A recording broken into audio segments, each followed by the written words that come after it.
So this is the flipbook of the simulation that we did in the last video. If we play the simulation now, the plane is interacting well with our water, but I think this doesn't happen in the way that we want. We need this plane to crash, and we need a lot of water to splash, like that something heavy hit this water. So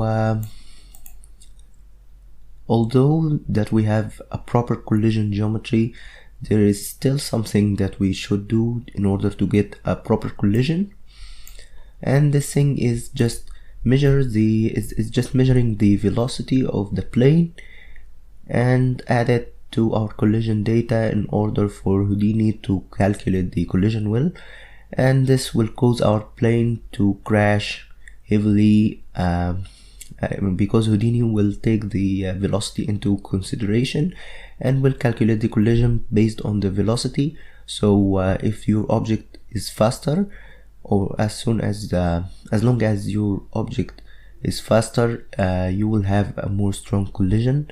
Okay, so let me cancel this flipbook, and to add our velocity we just do a simple thing.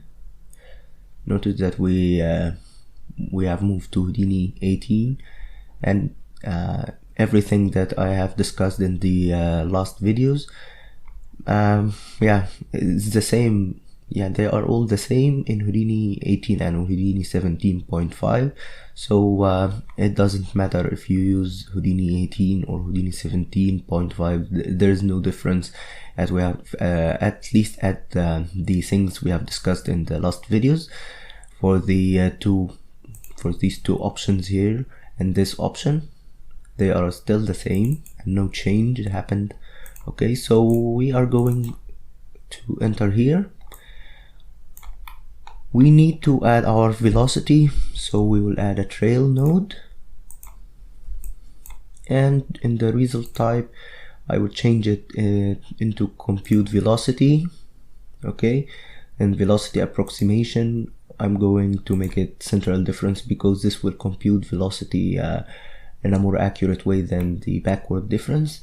Okay, so this is the trail node where we will compute velocity, and this will be added into our plane collision, and Houdini will take it into consideration.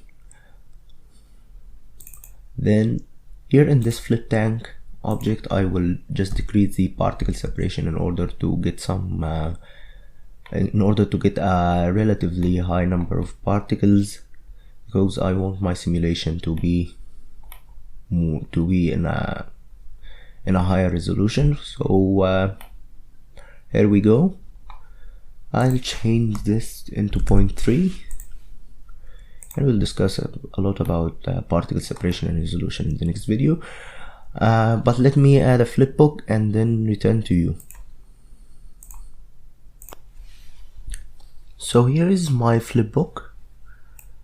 If we see now, the collision is stronger, and it's not very good, and it's not like what we want. But when you will just lower this particle separation, the resolution of the simulation will be higher and the collision will be better. So now we're just doing the simulation with with the 1 million particles. So when we just use a high particle separation and increase the number of particles into something like 20 million or something like that, your collision will be a lot better and the simulation will be more realistic. But now we have a proper scale and we have a good simulation, or a good base for the simulation that we want. So this is for this video. In the next video we will talk about a parameter in the flip tank here. This parameter is particle separation, and we will do several tests in order to test this parameter. Okay, so thank you, and wait for me in the next video.